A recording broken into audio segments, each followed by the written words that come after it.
दोस्तों मैं कोई सेबी रजिस्टर्ड एडवाइजर नहीं हूं। ये वीडियो सिर्फ एजुकेशन के लिए है। ट्रेडिंग रिस्की है और इसमें आपका पूरा कैपिटल जीरो हो सकता है। ट्रेडिंग बहुत हुई, चलो मार्केट से ज़रा दिल लगाते हैं। चलिए मार्केट में एक सेल साइड की ट्रेड बनाने की कोशिश करते हैं। मुझे लग रहा है जैसे कैंडल बना है ना, यहाँ पे सेल वगैरह सारे के सारे सेलर निकल चुके हैं और इस जगह कोई सेल कर ले किसी की हिम्मत ऐसी है नहीं। अभी सभी को डर लगने लग गया होगा एक कैंडल देखने के बाद, सब लोग बाई वगैरह ही करने के लिए तैयार होंगे। तो यहाँ पे मैं सेल करूँगा। मुझे चाहिए 76,000 की पुट, वो भी सेंसेक्स में। और ये थोड़ा हैमर बना दिया इसने यहाँ पे, लेकिन ठीक है बनता रहता है। 76,000 की पुट चाहिए मुझे यहाँ पे, क्योंकि जिस तरह का कैंडल बना है ना उसके बाद मुझे नहीं लगता कोई हिम्मत कर पाएगा यहाँ पे। एक सेकंड, जिस तरह का बना है ना कैंडल, मुझे लगता नहीं कि यहाँ पे कोई कुछ कर पाएगा। ठीक है, मैंने सेल साइड ट्रेड बनाई यहाँ पे एक सेंसेक्स में, वो भी चलो मैं दिखा देता हूँ पहले यहाँ पे। और इस ट्रेड में प्रॉफिट लॉस की बात करते कितना रख लेंगे। देखो आपको पता है कि मैंने लॉस को कम कर दिया है और 1100 रुपये कर दिया है। तो सेंसेक्स में ऐसा करते हैं कि 1000 का लॉस 2000 का प्रॉफिट रखेंगे और बैंक निफ्टी में 1100 का लॉस 2200 का प्रॉफिट। ठीक है, तो चलिए सबसे पहले एसएल वगैरह को लगा लेते हैं चार्ट पे, क्योंकि ख़तरा पड़ता रहता है ना यहाँ पे। ठीक है, मार्केट में आना चाहिए नीचे, क्या होता है वो तो मार्केट की मर्जी है, लेकिन ठीक है। प्लान था मेरा यहाँ पे सेल का, मैंने सेल किया है, थोड़ा बहुत प्रॉफिट तो नज़र आ रहा है। ओके, तो यहाँ पे 1000 का एसएल लगा लेते पहले। बन रही से 2 रखना शुरू कर दिया ना मैंने, चलिए लगा लेते पहले, इससे पहले कि लॉस वगैरह हो जाए। फाइनली मैंने एसएल को लगा दिया है यहाँ पे। ऑर्डर में आपको दिखेगा, ओपन ऑर्डर में 404 दिख रहा है ना यहाँ पे, तो यहाँ पे लगा दिया मैंने। अपना टारगेट कितना है, 2000 टारगेट है, 1000 लॉस है, क्योंकि मैंने अब इसको बनरी से 2 कर दिया है और इतने में भी खेलना पसंद करूँगा अब मैं। ठीक है, अब ज़्यादा कुछ ज़रूरत नहीं। अपर साइड ऐसे है नहीं, देखो मार्केट ऊपर जाके करेगा क्या। बस मुझे एक ऐसा मोमेंटम देख रहा था मैं जिसमें एक फीलिंग आ जाए लोगों के अंदर कि भैया आप तो चला जाएगा ऊपर। तो मार्केट ने क्या किया, बैंक निफ्टी में इतना बड़ा ग्रीन कैंडल बना दिया ना, ये इतना बड़ा कैंडल बना दिया कि यहाँ पे किसी की हिम्मत नहीं होगी यहाँ पे सेल करने की। सबको लगा इतना बड़ा ग्रीन कैंडल बन गया, पता नहीं कब से फिर से ऊपर निकल जाए। सबके अंदर घबराहट बैठ चुकी होगी। अगर मैं सही हूँ तो मार्केट आराम से गिर जाएगा, लोग समझ भी नहीं पाएंगे। अगर मैं गलत हुआ तो फिर ऐसा हो सकता है कि फिर तो ग्रीन कैंडल चलते रहते हैं, बड़े बड़े आ ही रहे हैं, सभी को पता है, लगातार बनते रहते हैं। तो ये अपनी एनालिसिस के ऊपर है, डायरेक्शन के ऊपर है। अगर डायरेक्शन सही है तो फिर दिक्कत नहीं आएगी। देखो थोड़ा प्रॉफिट लॉस कम ज़्यादा होता रहता है, ठीक है, उसकी कोई दिक्कत नहीं। लेकिन हाँ, जो मुझे करना था मैंने प्रॉपर काम किया इसमें। थोड़ा देखो ब्रेकआउट वगैरह के बाद ट्रेड करता हूँ, ब्रेकआउट हुआ एक बिग के साथ, उसके बाद नीचे आया तो मैंने वहाँ पर सेल कर लिया। यहाँ पे ब्रेकआउट वगैरह हुआ, हाँ यहाँ पे फेलियर वगैरह तो नहीं हुआ, लेकिन फेलियर धीरे धीरे होगा। तो थोड़ा टॉप पे पोजीशन में रही थी तो मैंने वहाँ पे ले लिया। ठीक है, ऐसा कुछ है। तो 1000 रुपये के आसपास लॉस है और 2000 के आसपास प्रॉफिट रहने वाला अपना। Let's see. और 2 तरह से मैंने बताया ना आप लोग को, मैं 2 तरह से मार्केट में एसएल टारगेट लगाऊंगा। देखो तो 2000 का प्रॉफिट या फिर मिलना चाहिए मुझे किसका, कल क्या होता है क्लोजिंग प्राइस का ब्रेकडाउन के बाद ऊपर चला गया था। ठीक है, तो या तो मार्केट को कहाँ तक आना चाहिए, यहाँ पे अगर नीचे आएगा ये तो 76,000 के आसपास है। ठीक है, अभी मार्केट कम से कम यहाँ पे तो आना ही चाहिए, जो लेवल दिख रहा है ना ये सेंसेक्स में। और बैंक निफ्टी में देखता हूँ क्योंकि बैंक निफ्टी मुझे थोड़ा इजी लगता है, मैंने इसमें बहुत काम किया है ना इसलिए। तो इसमें अगर मैं यहाँ पे लगाऊँ, यहाँ पे काम किया था, ठीक है मैंने। तो बैंक निफ्टी में कहाँ तक, बैंक निफ्टी में मिनिमम क्लोजिंग प्राइस का ब्रेकडाउन ये वाला, ठीक है, यहाँ तक क्लोजिंग प्राइस तो मान के चलो, यहाँ तक मार्केट आएगा तो अपना मार्केट में काम बन जाएगा। अगर यहाँ तक मार्केट पहले आ गया तो मैं ट्रेड को कट कर दूंगा। अगर मुझे यहाँ पे 2000 रुपये प्रॉफिट दिख गया तो मैं ट्रेड को कट कर दूंगा। ठीक है, तो सिंपल सा लॉजिक है, बिल्कुल आसानी से मैंने टारगेट एसएल को रखना शुरू किया है अभी। या तो मार्केट यहाँ तक आ जाए तो मैं कट कर दूंगा भैया, जो मुझे मिलेगा, क्योंकि यहाँ तक आ सकता है मुझे पता है, उसके बाद फिर हो सकता है थोड़ा परेशान करे क्या करे, तो इसलिए। और या फिर मार्केट में अपना टारगेट मिल जाए तो वो ठीक है। तो देखो हाफ टारगेट तो दिखना शुरू हुआ है, अच्छी बात है, लगता है ठीक ठाक एंट्री हो गई। तो वेट करेंगे मार्केट में प्रॉफिट लॉस का। देखो अभी टाइम हुआ है मार्केट में 9:28 और अपना लगभग कितना 14-15 प्रॉफिट दिख चुका है। इसका मतलब क्या है कि अपना कितना प्रॉफिट दिख रहा है, अपना 2000 टारगेट है ना, मतलब टारगेट के आसपास पहुंच चुके हैं यहाँ पे हम। ठीक है,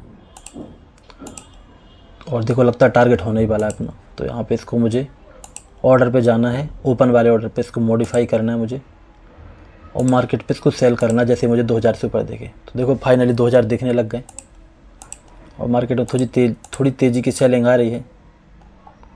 अच्छा कैंडल ही बना है, थोड़ा देख लेते हैं मार्केट में कैंडल। वैसे निकलने का सोच रहा हूँ मैं, ठीक है यहाँ पे, क्योंकि ठीक है निकल जाते हैं। निकल गए क्या? ठीक है चलो कोई दिक्कत नहीं, जो टारगेट वगैरह दिखा है वो तो मिल गया। थोड़ा वेट तो हो भी सकता है यहाँ पे, क्योंकि मार्केट तेज़ी का आ रहा है ना, तो ऐसा भी हो सकता है कि बड़ा सा एक और कैंडल बन जाए। लेकिन थोड़ा सा ना बहुत दिन के बाद ट्रेड प्रॉफिट में गई है, सच बताऊं, इसलिए थोड़ा जल्दी काटने का मन कर रहा था मेरा। तो देखो हमने यहाँ पे प्रॉफिट बुक किया है कितना, एक सेकंड में आपको दिखाता हूँ। 2258 रुपये अपना टारगेट एसएल आपको पता ही है कितना था, सभी को पता है, ठीक है। तो यहाँ पे देखो सेलिंग अभी भी चल रही है तेज़ी की, खासकर बैंक निफ्टी में। ओके तो अच्छा टारगेट लिया हमने। और आपको चलो मैं अब ट्रेड का लॉजिक बता देता हूँ एक बार के लिए कि मैंने यहाँ पे ट्रेड क्यों लिया। देखो लॉजिक के लिए मैंने आपने वैसे एनालिसिस देखी तो होगी नहीं ज़्यादा लोगों ने, तो ये एनालिसिस मैंने बात करी थी। आपने टीसीएस का चार्ट देखा आपने कल?